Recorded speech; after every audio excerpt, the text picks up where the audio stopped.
예, 좋은 일이 일어납니다. 오늘도 참 좋은 날입니다. 오늘 함께 묵상할 말씀은 신명기 29장 1절로 9절 말씀입니다.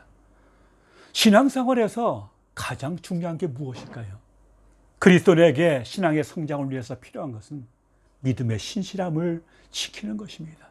이를 위해서는 하나님의 말씀과 더불어 이 말씀을 주신 하나님이 누구신지를 잘 알아야 합니다. 다시 말해 하나님과 그분의 뜻을 깨닫는 마음과 보는 눈과 듣는 귀가 열려야 한다는 것입니다. 신앙은 근본적으로 하나님과 우리와의 관계고 그분과 맺은 언약입니다. 특별히 이스라엘과 하나님과의 관계가 더욱 그러했습니다. 오늘 본문은 그것을 잘 말해줍니다. 1절을 보시면 호렙에서 이스라엘 자손과 세우신 언약궤에 여호와께서 모세에게 명령하여 모압 땅에서 그들과 세우신 언약의 말씀은 이러하니라라고 말씀하고 있습니다. 1절은 호렙산 언약 외에 여호와께서 모압 땅에서 그들과 또 하나의 언약을 세운 것으로 말합니다. 이러한 언약의 특징을 잘 말해주는 단어가 세우신이라는 말입니다. 세우신으로 번역된 히브리어 카라테의 의미는 자르다 또는 베어내다입니다. 이 단어가 본문처럼 언약 체결의 문맥에서 사용되는 이유는 고대 근동에서 어떤 언약을 체결할 때는 언약의 두 당사자가 송아지를 둘러 쪼개고 그 쪼개진 사이를 지나가는 의식을 했기 때문입니다. 이러한 의식을 하는 이유는 언약을 맺은 두 당사자 중 어느 한쪽이라도 언약을 저버리고 지키지 않으면 언약을 체결할 때 송아지가 쪼개진 것과 같은 형벌을 당해야 한다는 것을 의미합니다. 이와 마찬가지로 언약 백성으로서 하나님과의 언약을 저버리고 그분의 말씀을 거역하게 되면 처절한 고통을 당하게 된다는 사실은 하나님께 대하여 불순종하는 자에게 임하는 저주가 기록된 신명기 28장 15절부터 68절에서 상세하게 살펴본 바 있습니다. 우리는 이것을 통해서 언약이 얼마나 중요하며 또 왜 언약에 신실해야 하는지를 배우게 됩니다. 이어지는 말씀은 언약의 말씀이 이러하니라입니다. 그 내용이 신명기 29장부터 30장입니다. 이것은 사실 새로운 내용이 아닙니다.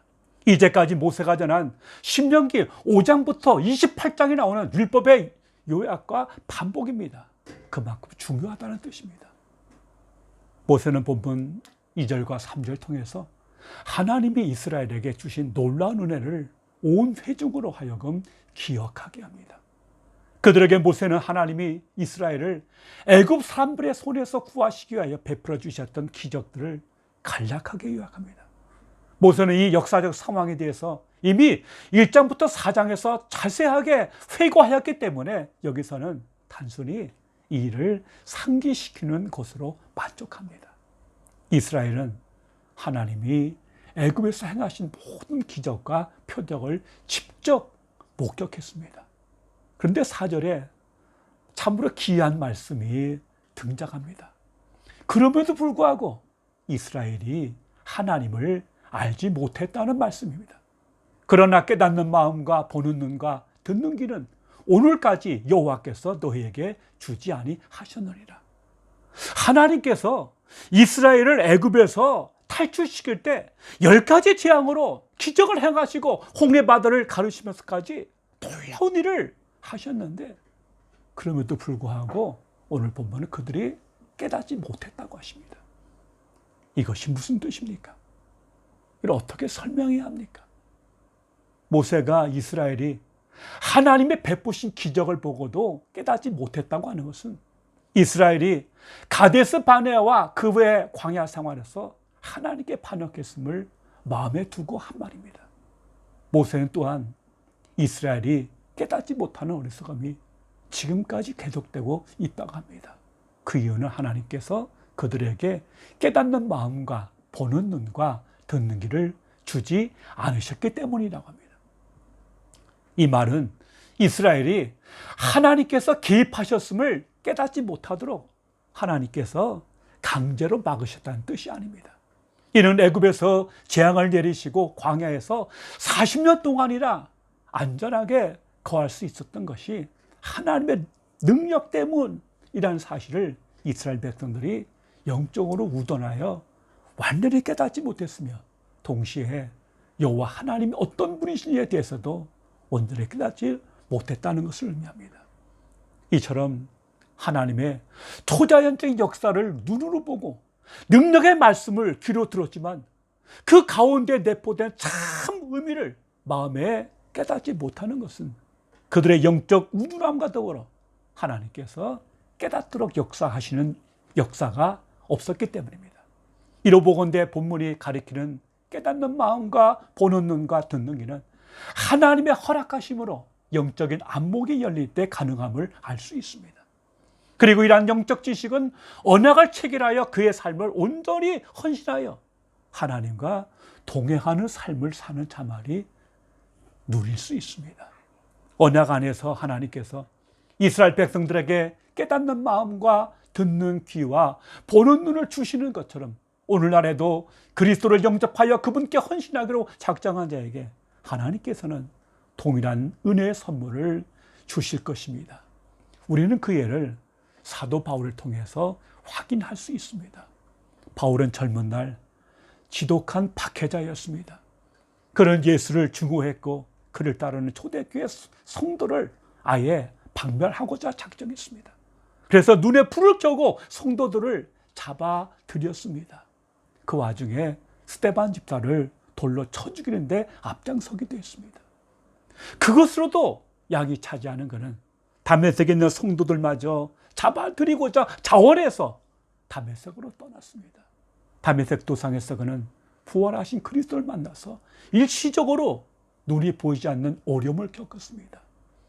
이때 주님의 지시하심을 받은 아나니아가 와서 그에게 안수하자 그의 눈에서 비늘 같은 것이 벗겨졌다고 성경은 말합니다. 비늘 같은 것, 그것이 무엇이겠습니까? 자신의 유대교 신학과 신앙, 그리고 기존의 나로 충만한 모든 것, 그것이 그의 시야를 가려서 진리이신 예수 그리스도를 볼 수 없었던 것입니다. 이후 그는 교회 역사상 가장 위대한 사도요 목회자와 신학자로 교회에 초석이 되었습니다. 그가 나중에 셋째 하늘에 이끌려간 이야기는 유명합니다. 하나님께서 보는 눈과 깨닫는 마음을 주셨기 때문에 가능한 일입니다. 그런데 모세는 그 엄청난 하나님의 기적을 경험하고도 그들이 깨닫지 못했다고 탄식합니다. 기적 자체였던 출애굽 사건을 직접 목격한 눈은 믿음의 눈이 되지 못했고, 신의 산에서의 하나님의 현현이 동반한 천둥과 우리소리를 들은 귀는 순종하는 귀가 되지 못했습니다. 또한 이 모든 걸 통하여서 오직 여호와만이 참 신이라는 점을 깨달았던 마음 역시 여전히 다른 신들을 숭배할 가능성을 갖고 있었습니다. 그래서 금송아지 사건이 일어난 게 아닙니까?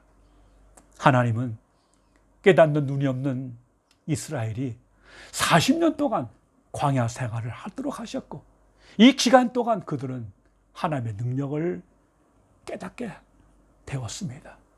이 기간 동안 이스라엘의 옷은 낡아지지 않았으며 신발은 헤어지지 않았습니다.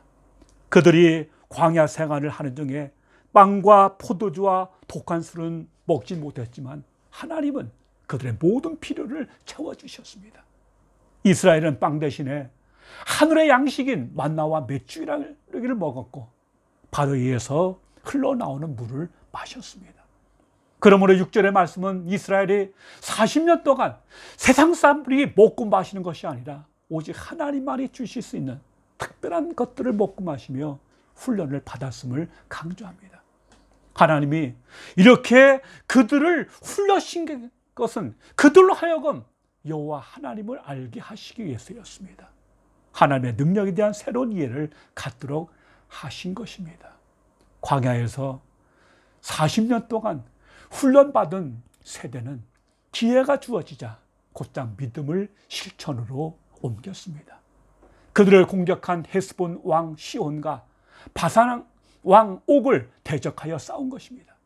가데스 바네에서 싸우기를 거부하여 반역한 제1세대와 대조적입니다. 모압 평지에 모여있는 세대는 가나안 땅을 차지하는데 손색이 없는 하나님에 대한 이해와 믿음을 소유한 자들이 되었습니다. 새로 형성된 이스라엘은 시온과 옥을 물리치고 그들이 통치하던 땅을 빼앗아 루벤과 갓과 그리고 므낫세 반지파에게 나누어 주었습니다. 이 일은 이스라엘의 광야 생활의 전환기였을 뿐 아니라 하나님의 능력을 믿고 따르면 어떤 결과를 얻는가를 보여주는 사건이었습니다. 이스라엘이 언약에 순종하면 어떤 복을 누릴 것인가에 대한 가능성을 보여주었던 것입니다. 모세는 이 가능성을 바탕으로 이스라엘에게 하나님과의 언약을 이제 갱신하라고 그들에게 권면하고 있습니다. 여러분, 깨닫는 게 은혜인 줄로 믿습니다. 그래서 바울은 에베소서 1장 17절부터 19절에서 이렇게 기도합니다. 우리 주 예수 그리스도의 하나님 영광의 아버지께서 지혜와 계시의 영을 너에게 주사 하나님을 알게 하시고 너의 마음의 눈을 밝히사 그의 부르심의 소망이 무엇이며 성도 안에서 그 기업의 영광의 풍성함이 무엇이며 그의 힘의 위력으로 역사하심을 따라 믿는 우리에게 베푸신 능력의 지극히 크심이 어떠한 것을 너희로 알게 하시기를 구하노라 기도한 것입니다. 하나님께서 우리에게 이 은혜를 주셔서 우리를 하나님 아는 지식 가운데 성장하게 하시고 믿음으로 승리하는 복된 하나님의 삶들 되시기를 주님의 이름으로 축원합니다. 기도하겠습니다. 아버지 하나님 감사합니다. 우리들에게 깨닫는 마음을 주시옵소서. 보는 눈을 주시고 듣는 길을 허락해 주셔서 주의 뜻을 깨달아 알게 하시고 그 뜻의 순종함을 통해서 우리를 통해서 하시고자 하시는 주의 뜻과 역사를 이뤄나가는 하나님의 삶들을 되게 하여 주시옵소서. 고통 많고 아픔 많은 이 땅에 주의 나라가 임하게 하시고 일에 아름답게 쓰임받는 우리 모두가 될 수 있도록 주여 은혜도 해주시고 교회가 성령을 통해서 영혼이 잘되고 범사가 잘되고 강건하고 이 땅에 예수 생명 충만한 역사가 일어날 수 있도록 주여 도와 주시옵소서. 역사해 주시옵소서. 예수님 이름으로 기도하옵나이다. 아멘.